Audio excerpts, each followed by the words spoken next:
சிறகடி காசை இன்றைக்கி எபிசோடில் என்ன பஞ்சாயத்து பார்க்கலாம். இன்றைக்கி எபிசோடு கொஞ்சம் காமெடியாக போயிருக்கு. ஏன்னா மீனா இது வரைக்கும் வீட்டை க்ளீன் பண்ணுற மாதிரி அந்த சீனை வந்து எந்த எபிசோடெலாம் காட்டிருக்க மாட்டாங்க. இன்றைக்கி எபிசோடில் மீனா என்ன பண்ணுறாங்க, ஹாலில் இருக்க ஷோகேஷ் பொம்மையெல்லாம் எடுத்து க்ளீன் பண்ணுறாங்க. இவங்க எதுக்கு இதில் இந்த வேலை பண்ணுறாங்க நினைக்கும் போது அப்புறம் தான் வந்து மீனா தும்புறாங்க. தும்பும் போது ஏதோ சகுனம் சரியில்லை, ஏதோ கெட்ட நேரம் நடக்க போகுது. அதுக்காக தான் வந்து இந்த சீன் கிரியேட் பண்ணுறாங்க. அதுக்கப்புறம் தான் தெரியுது மனோஜ் வந்து அப்பா கிட்ட, அப்பா நான் பேங்க்கில் அக்கௌண்ட் ஓப்பன் பண்ண போகிறேன், உங்கள் சைன் போடுங்க.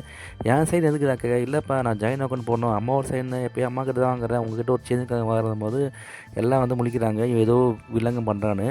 அதுக்கப்புறம் சரி பேங்க்கு தானே சொல்லிட்டு எங்கள் அப்பா சைன் போடாது. எதுக்கு இந்த மனோஜ் சைன் கேட்குறான்னா வந்து அந்த சைன் எடுத்து அப்படியே வந்து அப்பா சைன் போலேயே அவன் போட்டு அந்த பேங்க்லேருந்து பத்திரத்தை வாங்குறதாக தான் இந்த பிளான் பண்ணுறாரு. இது தெரியாமல் அவங்க அப்பாவும் சைன் போடுறாரு.